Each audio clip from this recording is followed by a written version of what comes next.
From Generation 1 to Generation 9, this Pokemon is not only one of the most beloved Pokemon from Gen 1, but it's also one of the most beloved Pokemon overall. The original Ghost type that will lay down the foundation for all future Ghost type Pokemon.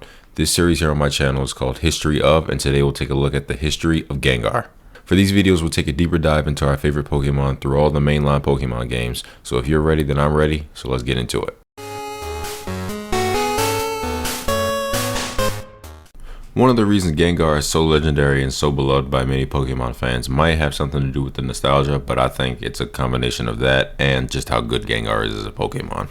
I know I said I was going to keep these videos geared toward the mainline Pokemon games, but I feel like I'd be crazy if I didn't shout out Gengar for being in the very first episode of the Pokemon anime, which that starting scene is based off of the Pokemon scene from Red, Blue, and Yellow, those original Gen 1 games.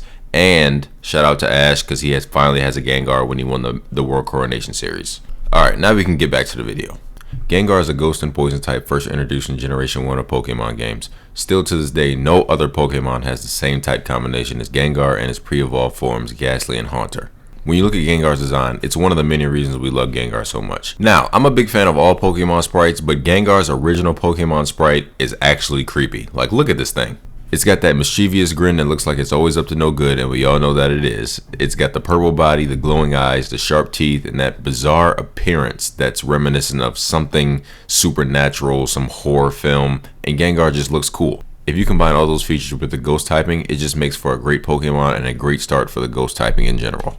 Gengar can only be obtained by trading a Haunter, and once it's traded, it evolves. This is because Satoshi Tajiri wanted Pokemon to be worldwide and for people to make friends while playing Pokemon.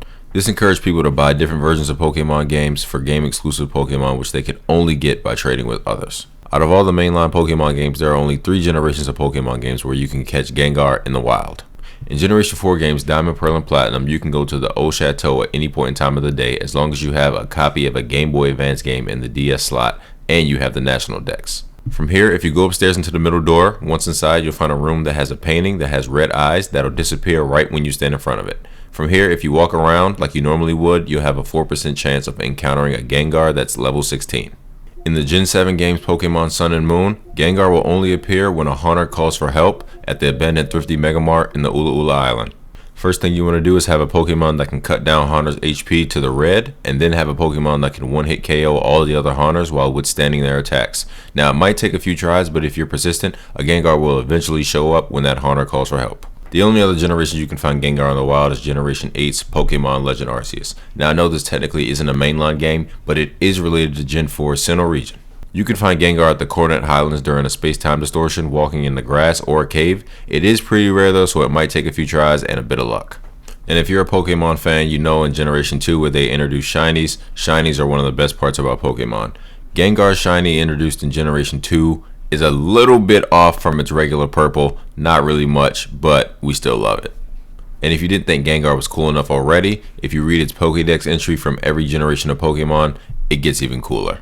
One of my favorites is from Gen 6 Pokemon Y, where it says, hiding in people's shadows at night, it absorbs their heat, the chill it causes makes the victim shake. Like, come on bro, if that doesn't describe the perfect ghost, I don't know what does. In the original Gen 1 games in Red and Blue, it said, underneath a full moon, this Pokemon likes to mimic the shadows of people and laugh at their fright. In the other generation game, Pokemon Yellow, it says, a Gengar is close by you if you feel a sudden chill, and it may be trying to lay a curse on you. Abilities were first introduced in Generation 3, and Gengar got a really great ability that helped it a lot. It got the ability Levitate, and Levitate protects a Pokemon from all ground type attacks, which made it even more useful in competitive play. And of course we couldn't speak about Gengar without mentioning how heavily it was used online in competitive play for so many generations because of its insanely high special attack and speed stat. Because Gengar is a dual type Pokemon being ghost and poison, it has a weakness to ghost types, dark types, ground types, and psychic types.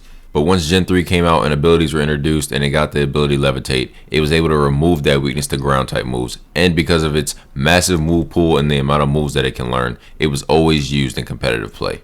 Unfortunately, Gengar did fall off a bit in later generations as more Pokemon got introduced into the game with higher special attack, higher speed, but more importantly, higher physical and special bulk. It also doesn't help that in Generation 7, Gengar's ability got changed from Levitate to Curse Body, which has a 30% chance of disabling an opponent's move when it hits Gengar. This change of ability really hurt Gengar's use in competitive play because it once again made it weak to ground type moves, which hurt it severely, and because of its already low HP and defense, people tend to shy away from it.